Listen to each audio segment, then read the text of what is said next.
There we go. If everybody's ready, we'll call the Fiscal Affairs and Audit Committee meeting to order for the December 17th, 2025 meeting.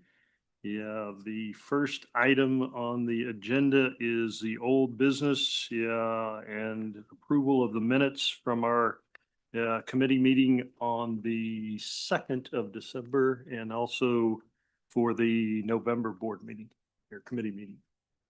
Chair Dicus, I make a motion to approve the minutes from the December 2nd meeting. Second. Got a motion, a second. All those in favor say aye. Aye. Opposed, same sign. Motion carries. The second item we have on the agenda is the follow-up to the agenda call, and there were some questions at that point on the KU Medical School or Med Center Cancer Center program. I think David, Jeff, you were here, got some comments on that.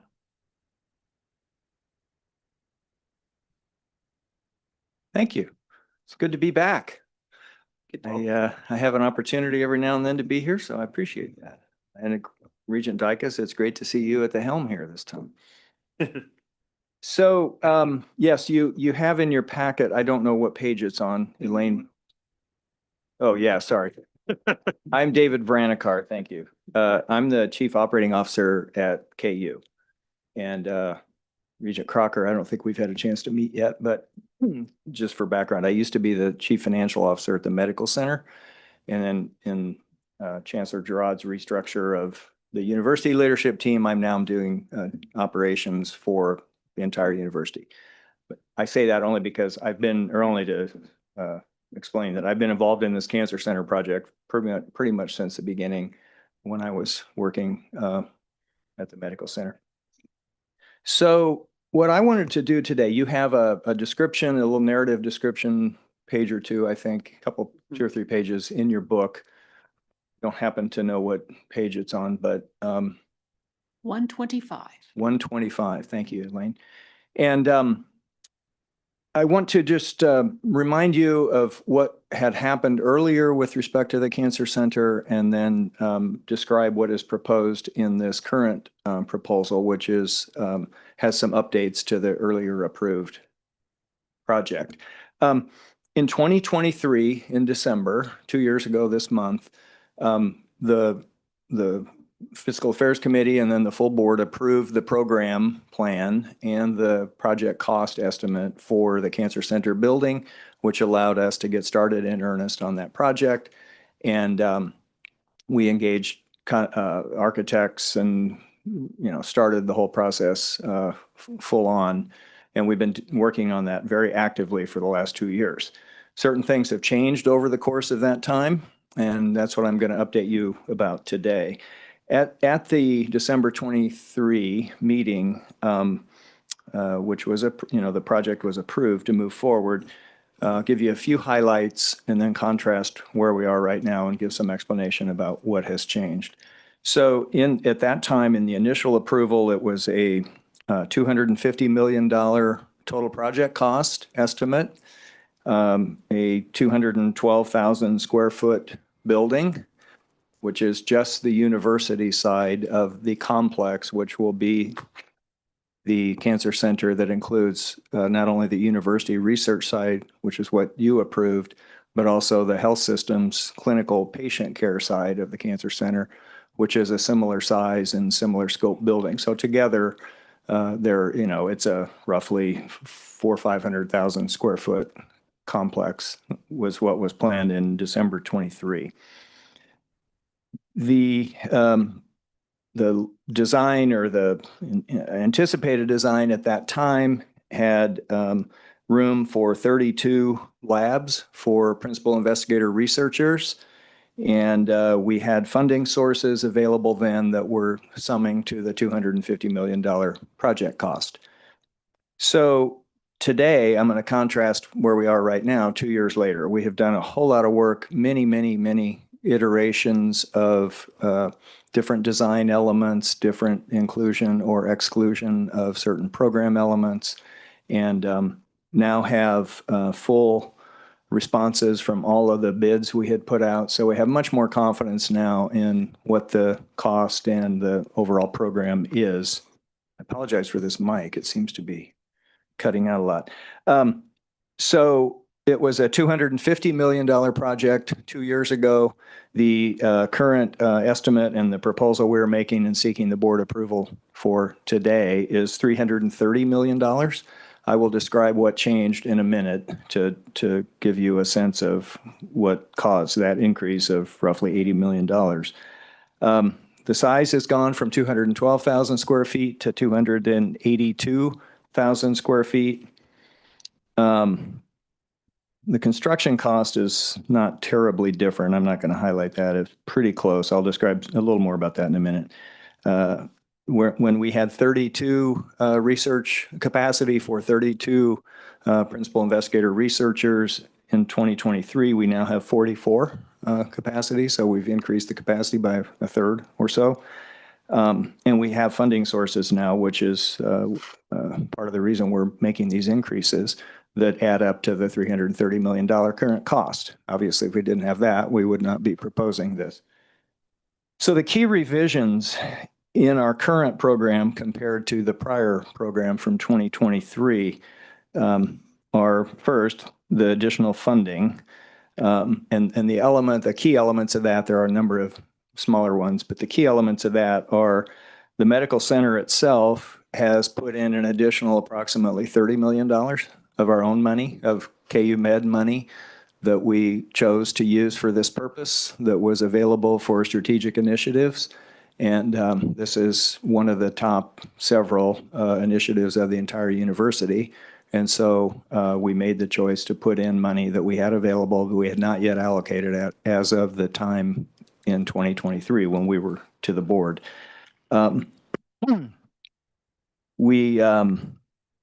We also have added some funds, roughly $9 million from shared cost of the health system that we have paid for or we're planning to pay for on the university side, and that are shared things that the health system is reimbursing us for. So that's an additional $9 million. And we have increased the amount of bonding that we are planning to undertake from $60 million to $98 million of proceeds to the university for this purpose. And that was done with great collaboration with Jeff DeWitt and our overall university financial plan. And we are fully confident we have the capacity to do that and to service that debt. And rounding error, plus or minuses, that I'm not going to take the time to describe. If you want to ask specifics, we could, but I don't think they're material. So those elements of funding enabled us to support changes in the building program that I just described and will describe a little bit more fully now. Increase the size, get more research capacity, and add, there were some cost increases just based on inflation and other things that occurred as well. So we now have construction bids in hand for all of the various elements that were still remaining and outstanding. And so the increase in the size of the building is largely for additional wet labs that I described for principal investigators. And there is some increase. We had about a $6 million increase from what we had earlier estimated that pertained to simply inflationary costs that happened over that period of time. There was some impact, not huge, but some impact from the tariffs that we acquire certain equipment that comes from overseas. And there's a premium on labor availability in the Kansas City area, and I think that had some impact on the prices that we were getting, the bid prices we were getting from vendors. But we have high confidence now in those numbers because we have bids in hand, and we are prepared to move forward now with those proposals. In terms of schedule, we I think it's a little bit later than it was, a few months, but not much from 2 years ago estimates. The latest estimate is to move in January of 2028 with the core large building. I forgot to say, I'm sorry, Elaine, thank you for getting the photo up. This is a rendering of the building, and just to orient you, the more vertical on this orientation building, the one on the left is the university research building. The connected building that's perpendicular is the clinical healthcare, health systems, patient care building. They're all connected and very tightly integrated, but the health system is building its building, we're building ours. That's probably not the latest version. That's the latest one I could find. And it may be slightly off, but it's, fundamentally or materially, that's what we're trying to build. That's just north of 39th Avenue, if you're familiar with the campus, between State Line Road on the right and Rainbow Boulevard on the left. The big tower that you can kind of see a little bit in the lower right-hand corner is the large health system hospital tower called Cambridge Tower. And that's the newest health system, not inpatient, but hospital facility, very large facility. Anyway, that's where it's located on the campus. Schedule is to move in January of 2028. We will then, that will be the main building that you see there. We will then begin work on an upgrade enhancement to a vivarium animal care facility that is in an existing building called Hemingway, which is our other very large research building on the campus. We're going to update that vivarium, which has been part of the plan all along.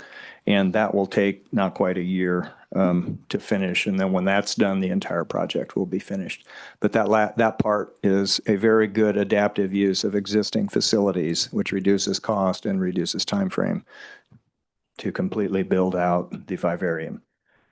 So one final comment I'll make and then open it up to any questions you might have.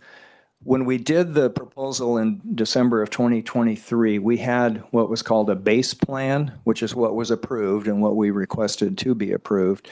But we also had what was called a vision plan, which contemplated growth and enhancements and further build out over time as we were able to obtain funding. We knew that we wanted more lab space. We knew we wanted some of the additional things that we have now added. And with the additional funding capacity we have now, many of the key elements of that vision plan, which were provided in 2023 for information, we didn't have the funding to do that then, so we weren't even requesting approval at that time. But we are now implementing many of the things that were in that program much sooner than we thought we would be able to. So it is a very exciting thing for everyone at KU and on the campus to be able to rapidly do some of the bigger vision things that we had on the list in 2023, but we did not have the capacity to do. Well, we now do have that capacity, and so we're very excited to be able to put that forward. So the request that we're making is approval first from the committee and then to the board, if the committee is supportive of an approval to the revised program statement, which Chad has. I don't know that he sends that out to all you. That's a very detailed document. And in the of this proposal that I just summarized here. So it's a new program statement that includes more things, and it's a cost increase from $250 to approximately $330 million. I'll stop there and see what questions you might have or clarifications you'd like. Dr. Jensen. I didn't realize Dr. Jensen walked in. Great. He was just over at the State House talking to a legislative committee, so. Yeah, came in. So I don't know whether Dr. Jensen, you have anything you want to add to what you've heard David talk about so far? I think David did a great job of summarizing where we are now, and we're super excited to be able to be in a position where we move forward with a much bigger vision than what we were just a few months ago. And it's exciting to see Big Bertha come up out of the ground. Any Regent Wolfmore? Thank you, Mr. Chair. Thank you for your presentation. So I want to make sure I wrote this down correct. So the additional costs are covered by, of course, the increase in construction costs, the 30 million out of KU Med funds, 9 million shared costs with the health system, and was it about 38 million additional bondings right around, did I? Correct. That's Okay. right. And then there are a few other, Sure. federal grants went up a little bit and, Sure. there are a few other of those, but those are not terribly material. And then, will the health system side of it be done at the same time that? I'm not sure. Dr. Jensen might know the schedule. I'm not certain of the health system schedule. It's not far off, but maybe a little behind. I think it's- Yeah. So our building is really a concrete building, and so it would take longer to build. The health system side is going to be a steel beam structure largely. And but it'll take a little bit less time. So I think in the, when we're approaching early 2028, they'll pretty much coincide and be ready together at the same time. Okay, I have one additional question, if that's okay, Mr. Chair. You have the floor. Okay, thank Go you. for it. Dr. Jensen, since you're here, I think it's interesting about the building, having the clinical side and the research side. And I remember hearing something about the uniqueness of that in the country to have those, and how, could you talk just a minute or two about that? Sure. So this project was really initiated to try to start to bring together multiple elements of the cancer center that have been scattered across the medical center campus. In fact, the cancer center is in 10 different buildings right now. So I see this as kind of the first phase of an initiative to, in an effort to kind of coalesce all of this in one location. I think it's going to significantly enhance our ability to collaborate across multiple disciplines. It'll enhance our ability to bring together clinicians and basic scientists to work together on projects. And, we're very excited about that because in some respects, we have been working at a disadvantage by having our clinicians one place, our researchers another place, our population health people another place. And to try to, initiate a project that'll begin the process of bringing them together is going to be incredibly exciting. And from what I understand, sort of a unique way to do it. Yeah. Yep. In the country. Absolutely. Okay, thank you, Dr. All right. Jensen. Yep. Thank you, Mr. Chair. Thank you, Regent Wolfmore. I would just add to that, if I might, that I think it will please the NCI as well, who advised us on the last review that we're scattered across lots of buildings. It makes it much harder. They would be very happy if we were to do a building of this sort where we consolidate things and do not have such a disparate geographic footprint. Is that fair, Roy? Yep. Yeah. I have a comment, and it's probably not exactly to do with this building, but zooming out and looking at how much budget we have and how much we are looking at expanding. While I wrap my head around that, we are not launching this till 2028. I was thinking, is there a way we could target a particular segment of the building and do it in phases, where phase one is done with the money that we have and is active and operating while we're working on phase two or phase three? I know this is a whole different methodology of thinking from like a waterfall methodology in project management to agile. Is there any thought process such that where you have at least some space done with the existing? I think that would be difficult just given the plan for construction, which includes lots of infrastructure for the entire building and carving off a piece of it to be available for occupancy and use while there's still elements that aren't yet finished would be difficult to do. But David, There we might- we do have floors we're going to shell and finish out. So in some ways, we are doing that. Well, yeah, but in the latest plan, we're actually finishing all the floors, occupiable floors. So it's not just a shell versus a finished floor. Yeah. If that presents itself, then clearly we would like to Yeah. do that, but I think it's unlikely given just how the construction works. Yeah, The connector to the health system building and so forth. There'll be a lot of activity of construction the whole time. I'm pretty sure. I just, more concerned about what's changing in the world right now and how much constraints that we are going through. For the money we have, if we can get at least some deployable space in place, not that we actively use it the day one it's ready, but at least we know that if there is, a delay in anything that we don't foresee right now, Yeah. we know at least the money has bought us some space Yeah. to use, kind of thing. I think that will happen naturally. I mean, I think just even in the current plan, there will be elements that will be completed before others. I'm not sure what's happening here, but sorry. Okay. Oh, okay, good.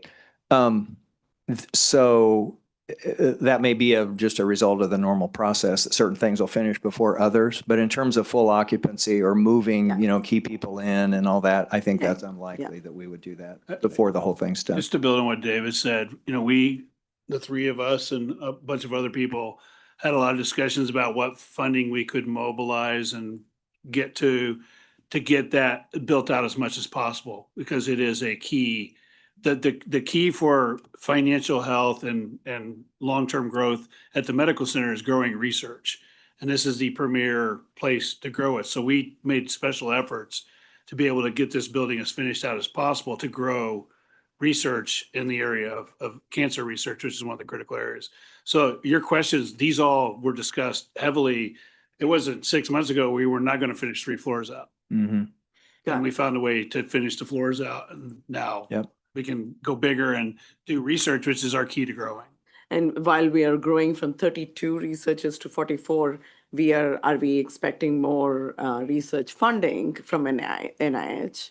Is that the plan? Yes, No? we Yes? No? absolutely. Okay, Well, good. anticipate over, the longer term, The once the economic- turmoil of the current environment settles a bit and it's more clear how that all works. Certainly with new faculty members, new research faculty, we're able to recruit, and a premier facility that will support their research. We certainly would expect we will have incremental research compared to where we are now. And the benefits to the state of more cancer research and the incredible things that they're doing there they're mind blowing. And I'm saying that as a CFO, this guy, Yeah. he can give you great details, but having more researchers means more possible cures for cancer, more economic development for the state and everything else. Treatment opportunities and everything. I mean, everyone in this room has been touched by cancer somehow, I imagine. So we all sort of understand that. And this is kind of the premier place in not only the state of Kansas, but the whole region for cancer research and cancer care. That's the urgency we feel and the reason why we're putting more of our own money in and accelerating the development so we can advance that more quickly. That's the whole idea here. And are we diversifying our research capabilities to multiple sources and not just target the federal government? Yes. So I that would way have we are not. Jensen comment on that if he wants, but absolutely, corporate partnerships, pharma partnerships, clinical trial expansions with pharmaceutical companies and the like, all have revenue associated with them. And collaborations with other universities that have funding available that can be shared with us or others as part of a consortia. Those kind of things are actively being considered, not just frankly in cancer, but across the whole university. And hopefully we'll have an ethical committee that sits across so that they have the fiduciary response or the responsibility to keep it ethically, Yes, of course. All of our research has standards and review boards and so forth to make sure that we're performing in that way. Appreciate that additional color, because anytime you add 70,000 square feet, there's Mhm. cost on. Oh, yeah. Mhm. Yeah. Yeah. I'm okay with it. That's hard to get If me. DeWitt's okay with it, What's your- we have, this is, of course, as you would expect, that she undertaken a tremendous amount of discussion and analysis, and Dr. Jensen leading from the research and clinical perspective side of it, Jeff and myself and others working on the facility itself as well as the financing plans and with our outside architect who is really, really good.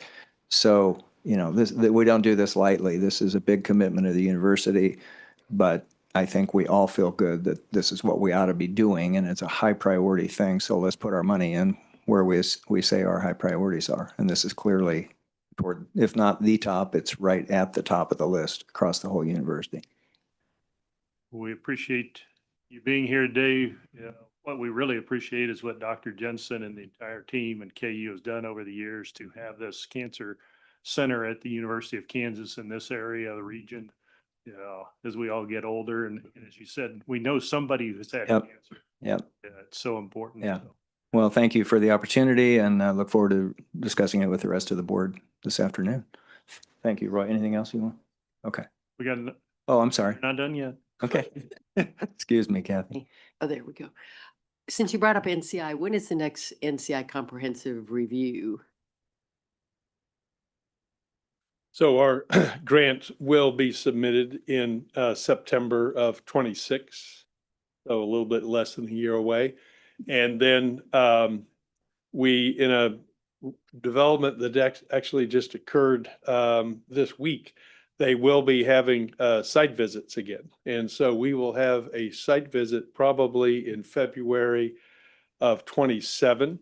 So our building will be about a year out from occupancy, but you know, we will have the cranes up, the building will be up. We can show them exactly what we're doing, and I think that'll put us in a really strong position. I bet it will. Thank you very much. Okay. Thank you, Mr. Chair.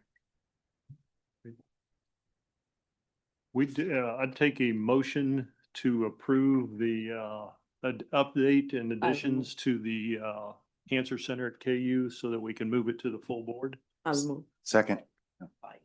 We got everybody moved in second. All those in favor say aye. Aye. Aye. Opposed, same sign. Motion carries. Thank you very much. Your support all along the whole way has been much, much appreciated. So thank you. Hopefully this is the last time you're back here and we I get this hope so. thing out. Now don't It'll take be Earth out of A the. celebration next time, maybe. Within the air. Thank you. Any further old business that anybody has, from previous meetings? If not, we will move on to new business in the agenda. Staying with KU, we've got an item on the consent agenda regarding phase 2 of the Gateway project at the Lawrence campus. Chad or Jeff, any comments on that? Just generally, we brought to you the East Side Stadium construction at the last meeting. If you were to go on YouTube or TikTok or wherever you might browse Twice. through, you'll see it's already coming down. They start taking, so it's already coming down for construction. Outside of that is a plaza, which is a 2-level parking facility, 640 spaces, with a plaza that will be activated for events along with the stadium. And this is funded by Star Bonds and community improvement districts and solely from that. And on top of that will be a developer apartments, and to the side of it will be a hotel, Marriott Hotel.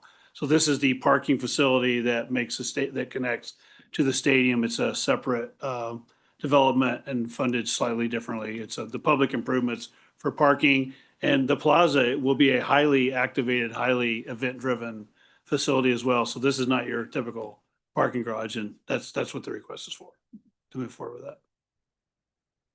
Any questions? on that? Do we need approval to move it to the full board consent agenda? If you want to approve, you could. Let's do that. Motion to approve to send this to the full board and the consent agenda at the full board meeting. Chair Dykes, I make a motion to approve this from the consent agenda, move to the full board for the consent agenda for approval. And I'll second it.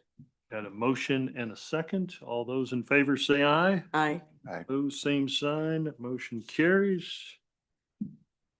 Moving right along.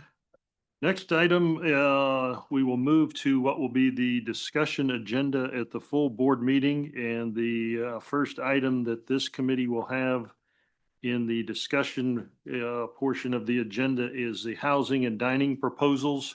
This will be the second read for the dining and housing proposals. Each of the CFOs made a presentation at the November committee meeting last month. Yeah, we were all virtual, so yeah, even Wesley was virtual at Fort Hayes, so kept us all on the same line.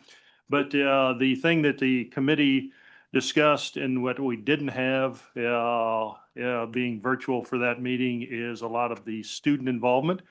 See, we've got about 14 or 15 students here, and with that, the head of the student government for the board, president from Emporia State, Oswald Zoran. We'd like to hear from the students.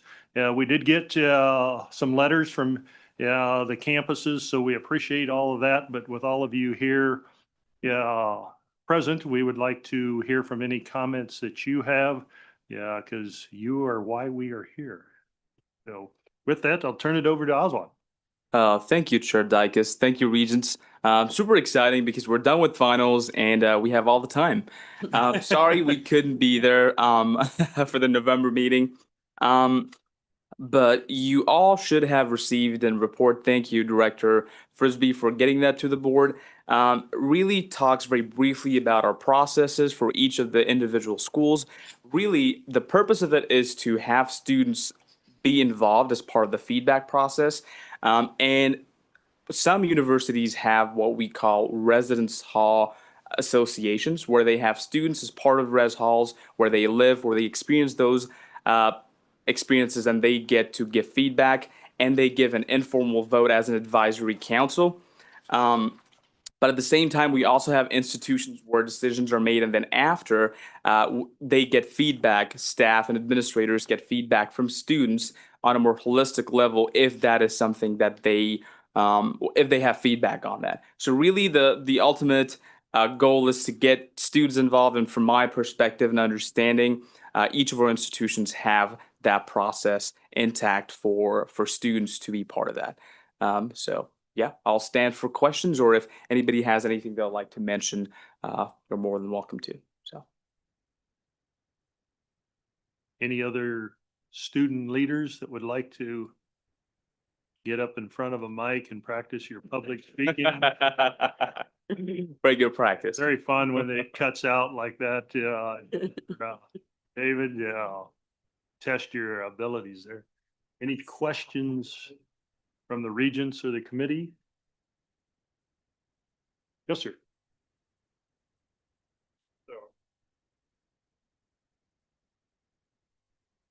Just to speak more on behalf of Pitt State's exact process, it's not necessarily an informal vote. Our RHA, our Residence Hall Authority, that proposal for what our position is going to be if we're increasing our rates or not is not approved unless it's approved by that RHA council.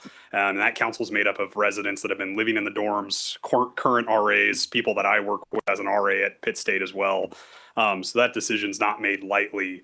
And it's not just done by Doug over here. It's done mostly in mind that the students have to be pitched at first, and the students have to say yes. And I believe, I don't know if I had provided Oswald that exact number of how many individuals had said yes, but I believe it was a meeting with roughly 27 students in attendance, and I believe 24 of them said yes, and 3 of them had further questions that they came in and asked the director, and then afterwards it said yes as well. So I'm very confident that our student voice has been heard when it comes to our increase, and I know Pitt State has a pretty large ask as far as compared to others. So I'm confident that our students are aware of what they said yes to, and that it was a decision that wasn't made lightly. So appreciate that feedback, comment. Anybody else?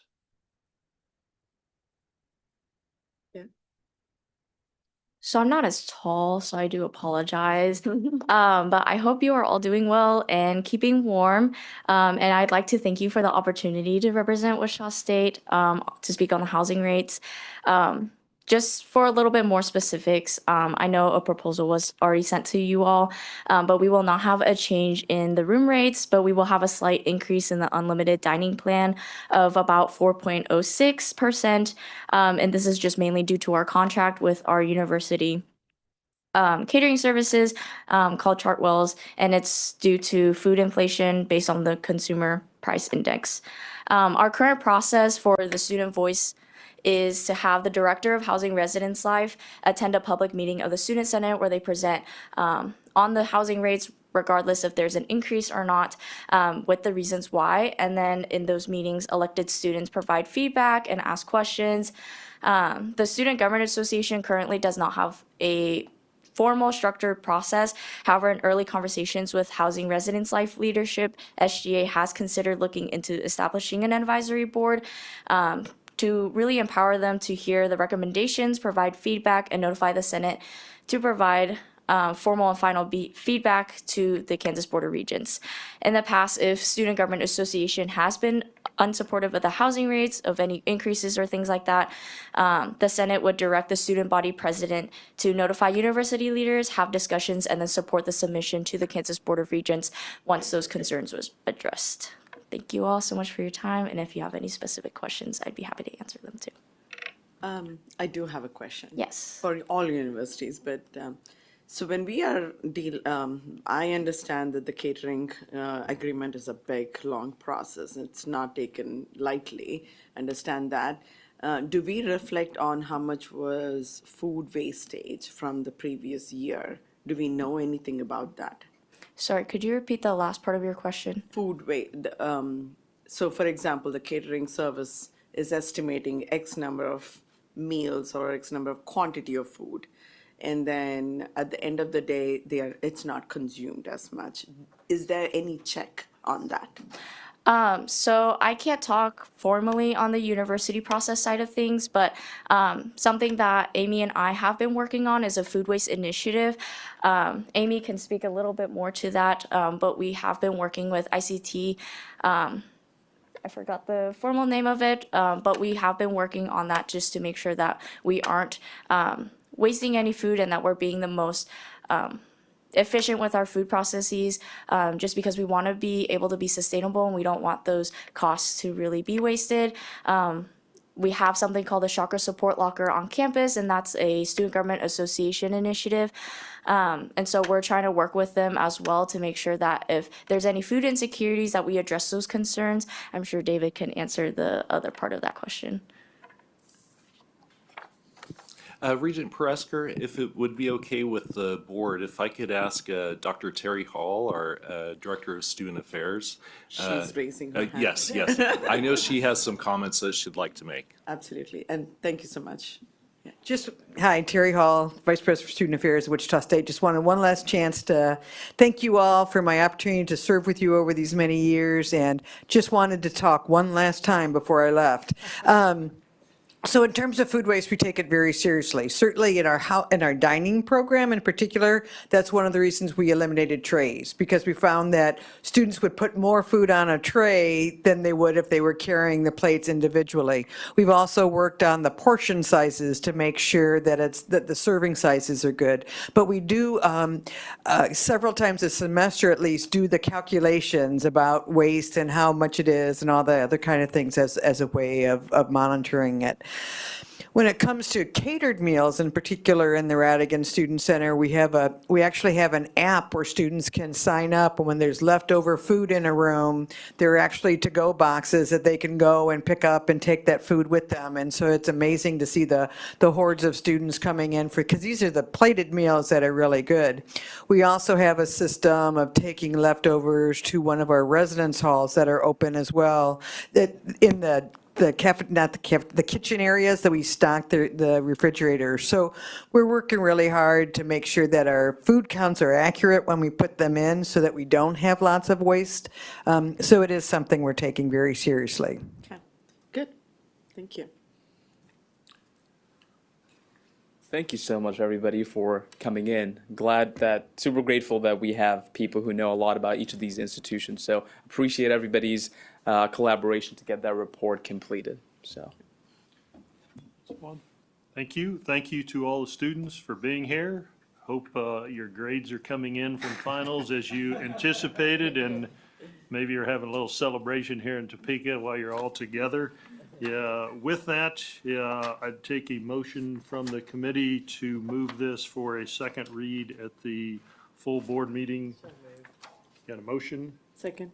Got a second? All those in favor say aye. Aye.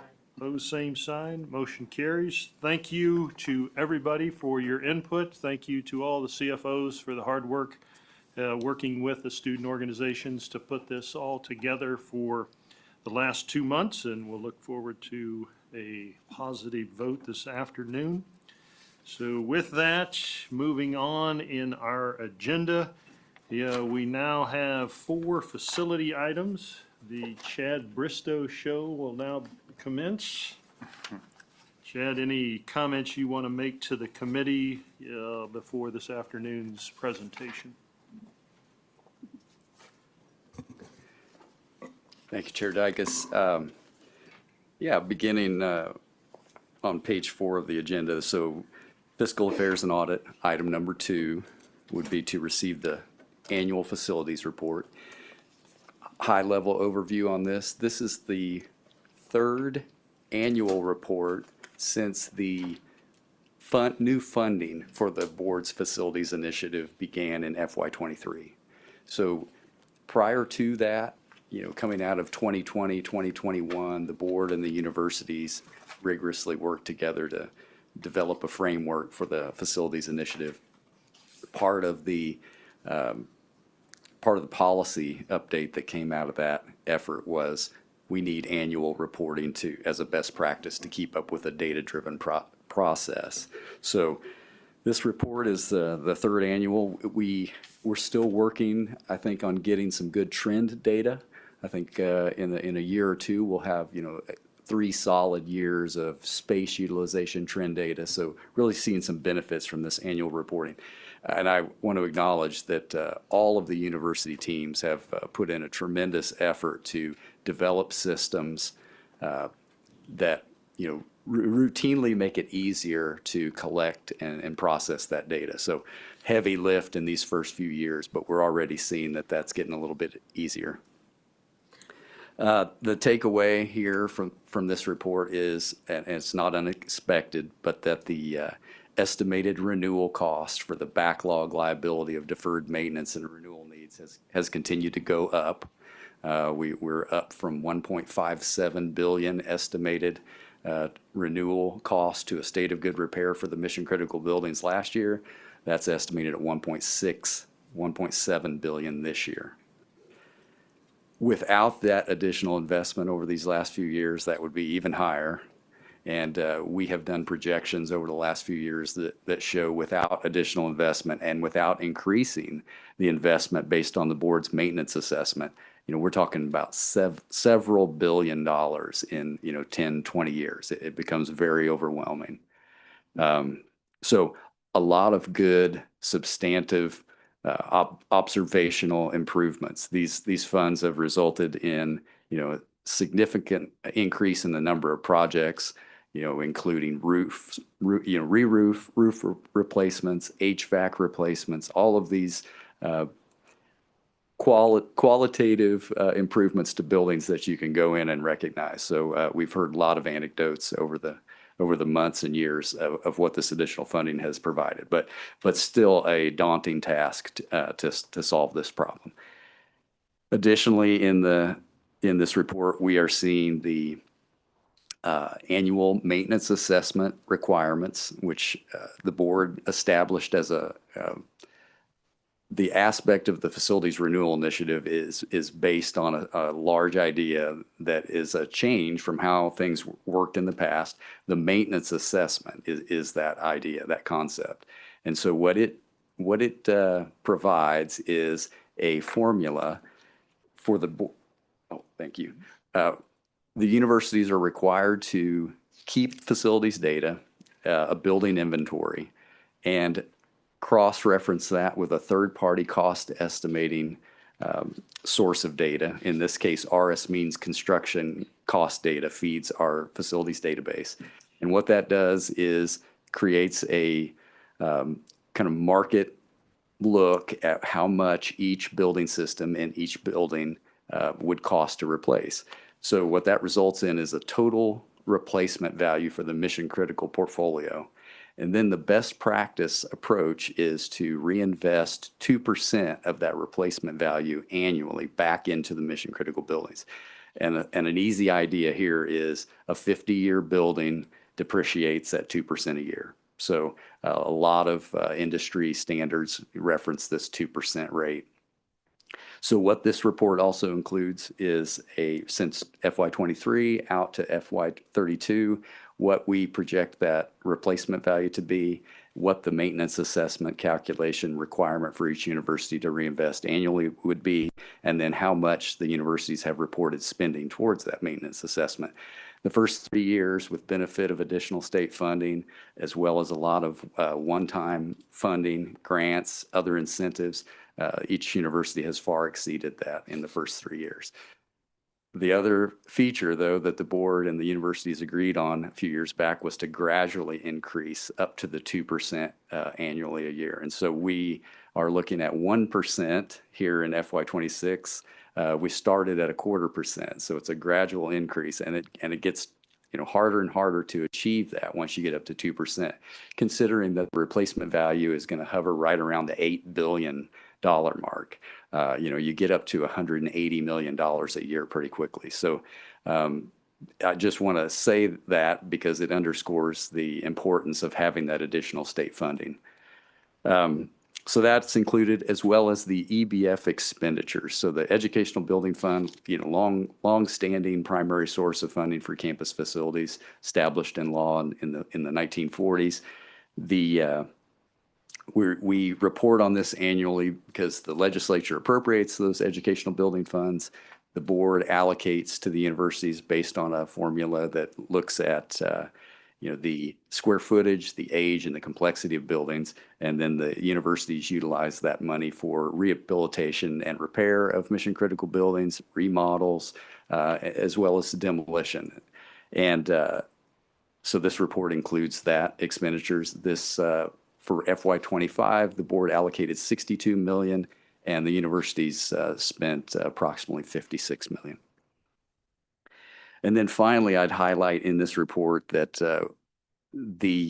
the data research and planning unit here at KBOR has worked with the universities, and we've established a space inventory data collection, an annual data collection.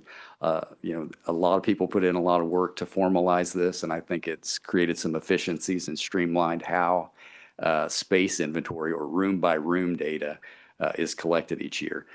Statute requires that space utilization be reported on, and so this highlights how some of the spaces stack up, what percentage is used for what purpose, as well as classroom and lab utilization. So this is a comprehensive volume. It's about 90 pages. It'll be posted to the KBOR website as it has in the last few years. So that's kind of the highlight. Thank you.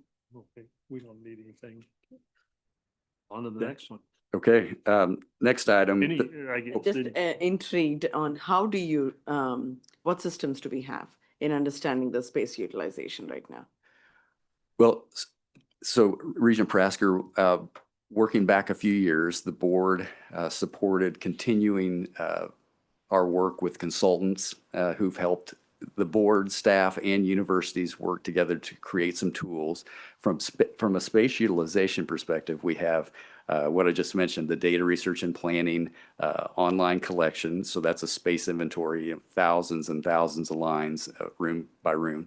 That then feeds into a space utilization tool that we are able to cross-reference against enrollment, staffing, as well as the universities providing their space utilization rates. So there's a few tools, spreadsheet type tools, that we're working to analyze.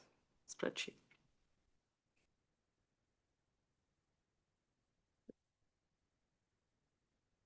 Thank you. Okay. All right.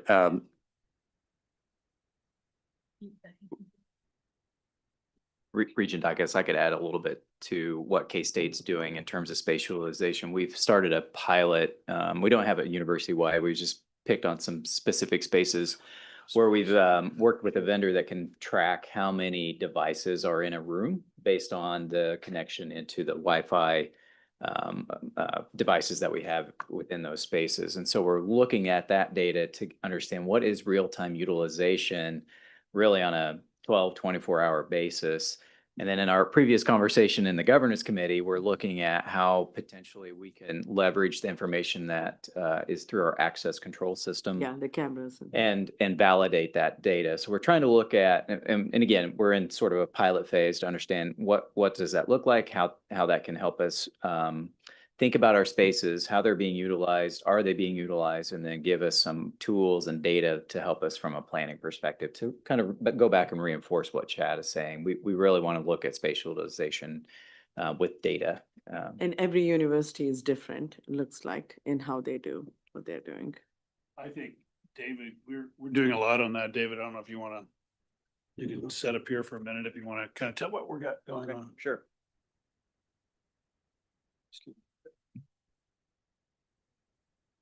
At KU, this is a very active project on both campuses, but particularly on the Medical Center campus. For those who were able to join the campus visit, I don't remember when that was, a few months ago, we did a quick little tour. We walked along Olathe Boulevard, and I was pointing out 5 buildings along that street that we are intending to get out of and demolish, which will go a long way toward eliminating deferred maintenance. And the university has gotten completely out of one of those buildings now.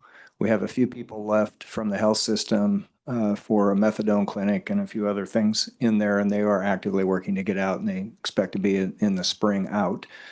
That will allow us, we'll be completely out of that building. At that point, we're actively, aggressively working to get out of the second one in that cascade with plans as well for the remaining 3. All of that is particularly urgent given interest that we have in doing some construction, particularly clinical healthcare related construction on that boulevard that will need the land to be available where the current old buildings sit. So we are making a great deal of progress. Like Ethan, we're looking at presence data, how often people are even in the space. And if they're not in the space, then they need to have touchdown space, not dedicated space in a building, and that'll be a way we can get some of them out. So this is all actively being worked. We're doing similar things in Lawrence without the same pressure on a development trying to take over the land, but we have many large projects of that sort in Lawrence where we're trying to get out of buildings as well. I might be. We have Regent Wolfmore. Mr. Chair, when we took the tour, we didn't know, you weren't sure about a date when demolition would commence on the Med Center campus. Any closer to knowing that? Closer, but not final. We're confused at a higher level. No, I don't know that we have a date. Okay. But we are certainly advancing rapidly in the context of the complexity of doing this. The huge challenge associated with this is you have people inhabiting existing buildings. So to demolish a building, you have to find somewhere to put those people. You send them home, you put them in touchdown space, you put them somewhere else. That's not simple because we don't have a whole lot of excess capacity lying around that we can just go put someone in. Or if we do have space available, it often needs to be renovated and rehabbed. And so that adds complexity to it. But we're actively working on it, making lots of progress. I don't have a date when that will all be done yet, though. That's okay. Thank you so much. Chair Dicus, if I could, this discussion reminded me, I could elaborate on Regent Prasker's question. So Regent Prasker, in past meetings and over the years, you certainly offered observation about building efficiency and energy efficiency. And I think some of the technologies that Ethan and David and Jeff are talking about, utilize access control and occupancy sensors in various ways. I'd also add, I know Emporia and other universities are implementing HVAC building upgrades that do just that, harness the occupancy sensor to do, another metric of, how spaces are being occupied. I think each university then can utilize that information at a very specific level in their capital planning Yeah. development. That's So, good to hear. I know the buildings, mostly we look at it as a liability to keep it maintained and things like that. But if we utilize smart ways of investing in the building, you can make that building an asset beyond what we initially targeted for. So if we can strategically think about making our buildings an asset for energy development, savings, cost savings. Thank you. thank I you. appreciate you remembering that. Okay. On to the Any other next. questions? Not, we'll move on. Okay. Item number 3 on the Fiscal Affairs and Audit discussion agenda is to adopt a system-wide plan for the Kansas Campus Restoration Act. This is requirement by statute. And in September, the board approved the university's plans. And what the paper here today recommends is that the university's plans as submitted would be compiled to create the board level plan. And what that includes is approximately 130 projects and improvement categories that break out to about 70% rehabilitation and repair projects, 20% remodeling, and about 10% demolition projects. And what we heard at the September meeting, and I think we all understand this, is that campus facilities is dynamic. There are a lot of emergent needs. Unfortunately, there's a lot of liability. That category is more common than not. And so we would expect annually that the universities in October on the standard submittal date for facilities data would submit to the board any updates in their plan or any changes of priorities that had happened in that time. So with that, the tabular breakdown of those projects is included in this paper, and that would be a recommendation to consist of the board's compiled plan.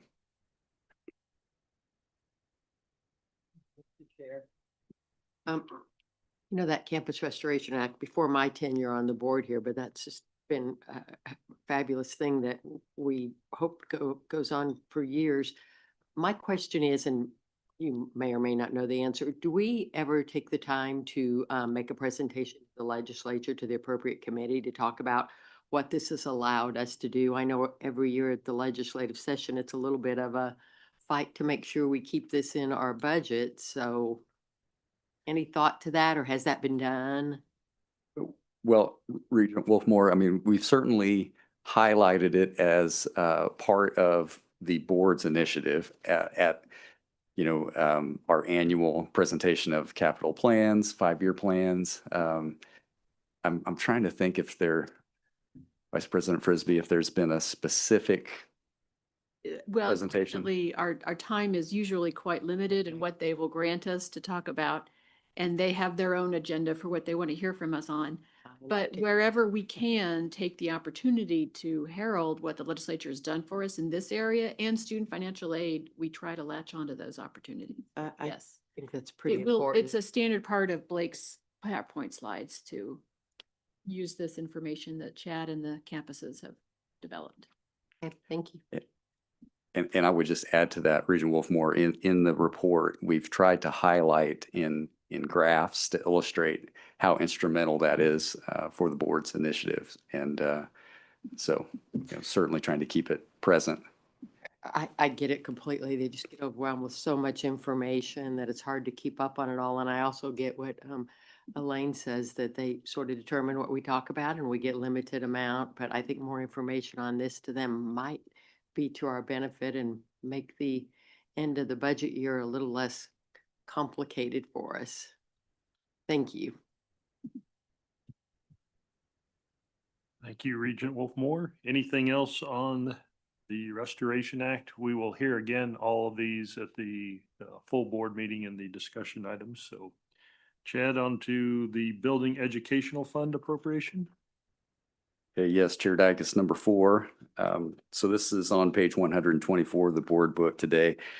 Annually, the board hears and considers allocation of the Educational Building Fund that's been appropriated for these purposes. One difference this year is the last session, Senate Bill 35, changed the funding source from the longstanding property tax funding to a transfer of state general fund. So prior to FY27, fund was financed with property tax revenue, and afterwards state general fund. So this year, statute or that bill basically says starting in FY27, which this will be the allocation of FY27 funds that you'll hear and consider this afternoon.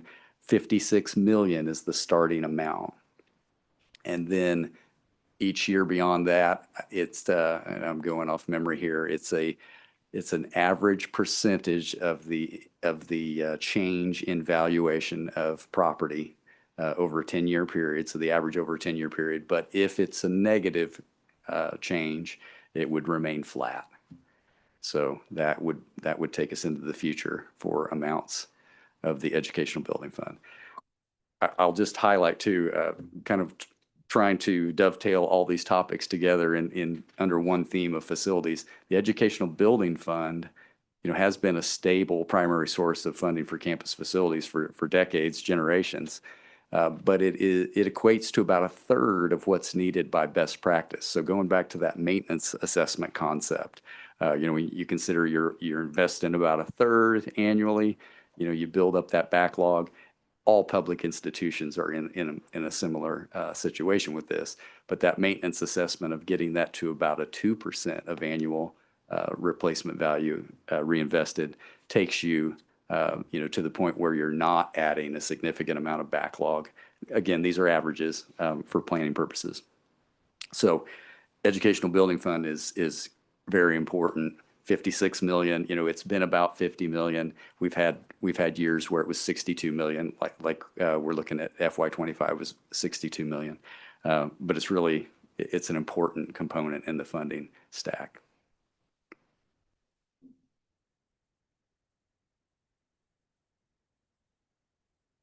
Any questions of Chad on that? Bridget Wolfmore. Thank you very much, Mr. Chair.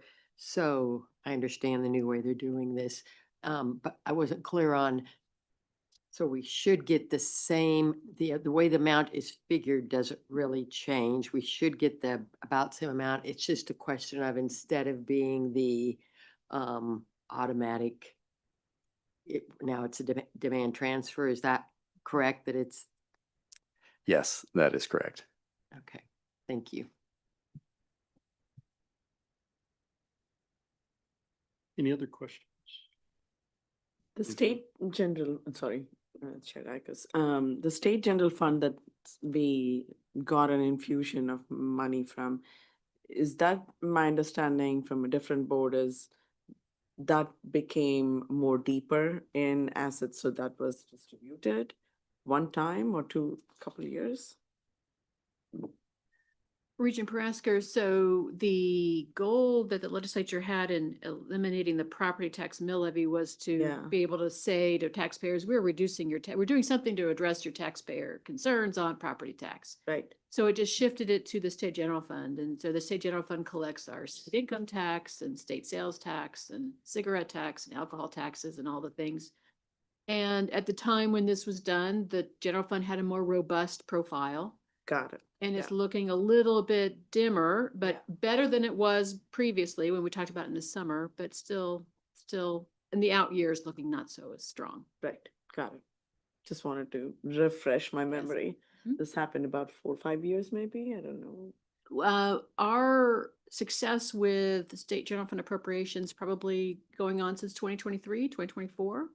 Okay. But this will be the first year of the new model with the EBF, 2027. Thank you. Question. Thank you, Chair. The definition of mission critical structures, is it the same under both all of these funds and programs that you've presented today? Yes. It's I could just explain a little background on that. You know, I think the term has become mission critical. I think longstanding terminology was EBF eligible. Yep. And I see that in your report. yeah, and I think where that comes from, the statute that defines the educational building fund does not limit how those funds would be spent on each university campus. It's for construction, repair, equipment, grounds. Over time, though, due to the maintenance and renewal backlog, the practice with the board and the universities has been to focus that on these EBF eligible buildings, which were defined by academic and direct support and the infrastructure that supports those. So it's a little less than half of the total buildings in use. The term mission critical then, I think, is just, you know, easier to say, easier to understand, and we define it as academic and those support buildings. Great. Thank you. Any other questions? If not, I think, Chad, we got the last discussion item for the fiscal affairs at the board meeting was the cancer center that we addressed earlier. So it looks like we've taken care of all those at this point. Any other new business items to come before the committee? Any regents? Any CFO? Here none. We'll move on. Standing topics. The first one that we have on the agenda is the Campus Restoration Act that we just heard about from Chad that we will hear again this afternoon. Next item is the review the audit findings. The state's annual comprehensive financial report and audit is due by the 31st of this month. It has not been published yet, so we do not have anything there. And then we have moved the internal audit presentations for each of the campuses to the January and March board meetings, and committee meetings. So we will hear those from the universities in January and March. That takes us to the other committee business, which my agenda is blank. That means we go to the upcoming committee meetings. Y'all get us one more time in 2025 on December 30th at 12:15. Yeah. Any other items to come before the committee? If not, yeah, it was nice to see all the students here today. Yeah. Hopefully most of you are from Kansas and didn't have to stick around after finals because weren't most finals over last week. Yeah, if they were, you stayed around and are now going home. We thank you for coming in today. Yeah, enjoy your holiday or semester break. Yeah, all the best next year. Happy holidays to everybody. Yeah, and with that, we'll stand adjourned. Thank you, Mr. Chair.